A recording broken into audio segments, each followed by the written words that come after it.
বিসমিল্লাহির রহমানির রহিম।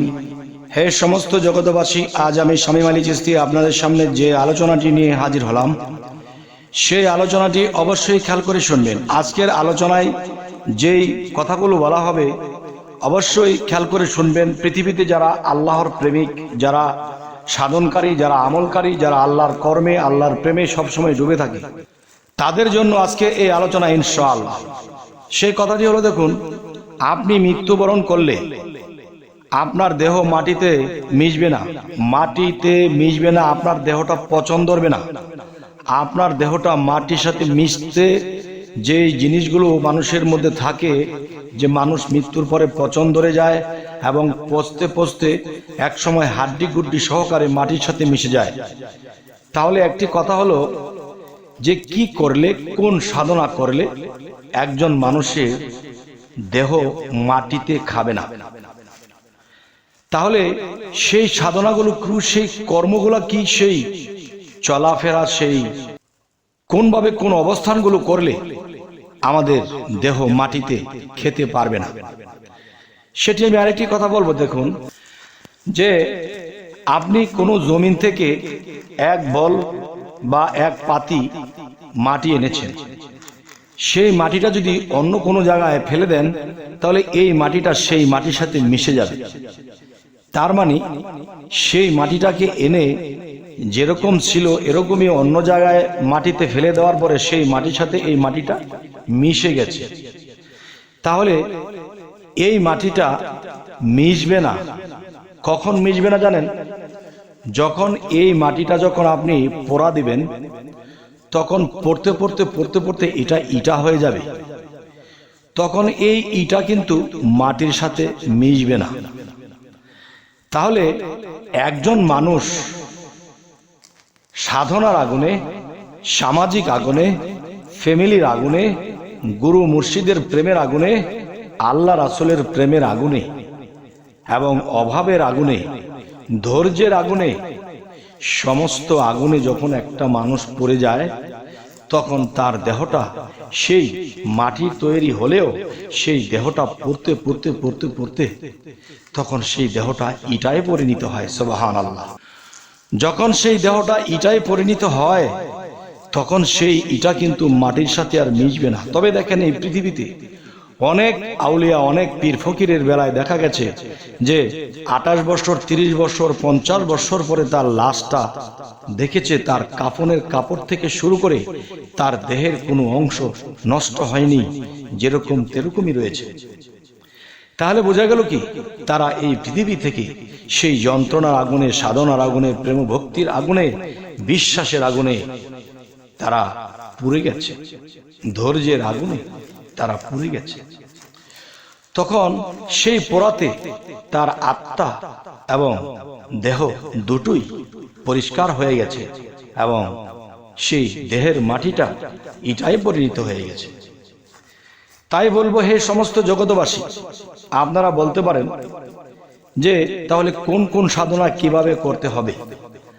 তবে কোন কোন সাধনা কিভাবে করতে হবে সেটা তো বলবো, কিন্তু সেই সাধনাগুলো করলে আপনাদের জীবনে কি কি নেমে আসতে পারে সেই জিনিসগুলো আপনাদের অ্যাটেন্ড করতে হবে।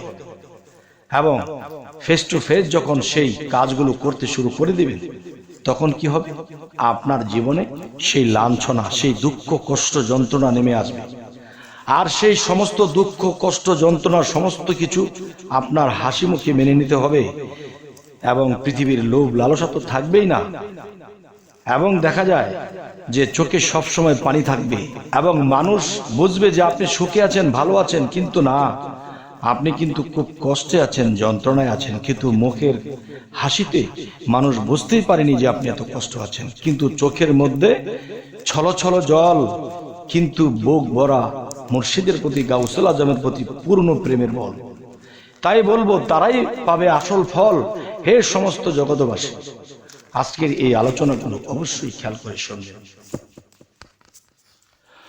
আপনি যখন একজন কামেল মুর্শিদ ধরলেন, কামেল মুর্শিদ ধরার পরে আপনার নিজের পরিচয়, আপনার মধ্যে যে শয়তান বসবাস করে সেই শয়তানের পরিচয় এবং আল্লাহর পরিচয় আপনার মধ্যে রয়ে গেছে এবং ফেরেশতাদের পরিচয়পত্র আপনার মধ্যে রয়ে গেছে।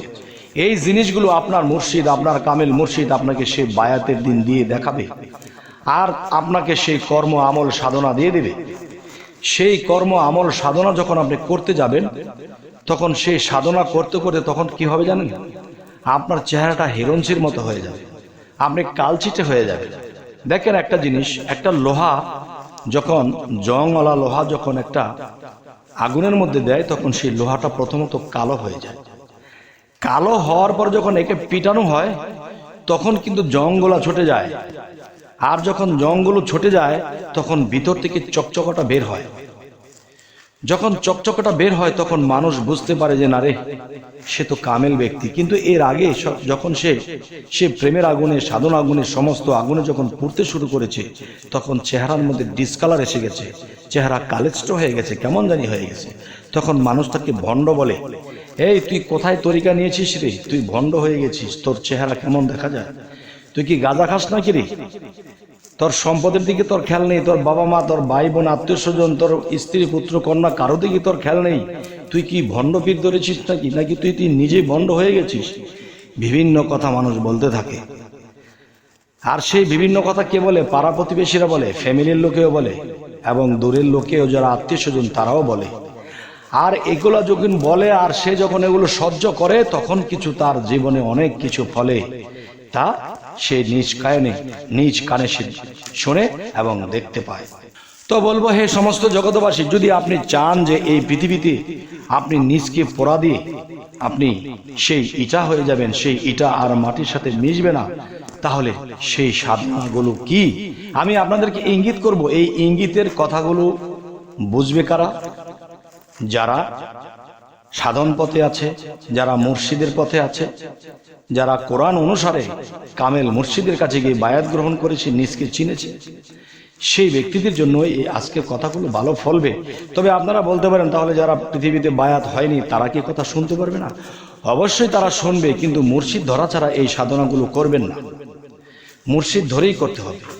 তবে সেই সাধনার প্রথমত বলবো দমের সাধনা। সেটা কি?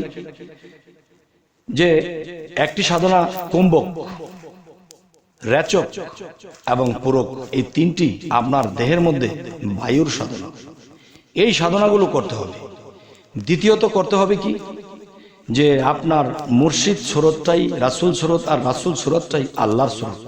এই সুরতেই আপনি সর্বক্ষণ থাকবেন এবং কালবের মধ্যে জিকির রেখে হাঁটা চলা, কাজ কাম সমস্ত কিছু আপনারা করবেন। এবং যখনই আপনার গাউসুল আজম, আপনার মুর্শিদের কথা স্মরণ হবে, তখনই মনে করতে হবে আমার রাসূলকে স্মরণ করেছি, আর রাসূলকে স্মরণ করিনি মনে করতে হবে আল্লাহকে আমি স্মরণ করেছি। তখন কি হবে? তখন দেখা যায় দুনিয়াবি আপনার একটু অভাব দেখা দিতে পারে, দুনিয়াবি মানুষে আপনাকে বন্ডশূন্য বলতে পারে, আপনার চেহারা ডিসকালার হয়ে যাবে। কেননা আপনি তো পোড়া দিচ্ছেন সেই বাতাসের আগুনে, দম আগুনে, প্রেম আগুনে, বিশ্বাসের আগুনে। আপনি সমস্ত আগুনে যখন নিজকে পোড়া দিতে শুরু করেছেন, তখনই আপনার উপরটা ডিসকালার হচ্ছে। এমনকি অপমান, লাঞ্ছিত, বঞ্চিত, এমনকি মানুষ আপনাকে মারতেও আসতে পারে, অথচ মারতেও পারে। তাহলে কি হবে? সেই পিটানো খেয়ে আপনার ভিতরের যে ময়লাগুলো, যেই জংগুলো ছিল, সেগুলো পড়ে যাবে। এরপরে আপনার ভিতর থেকে সেই চকচকাটা বের হয়ে আসবে।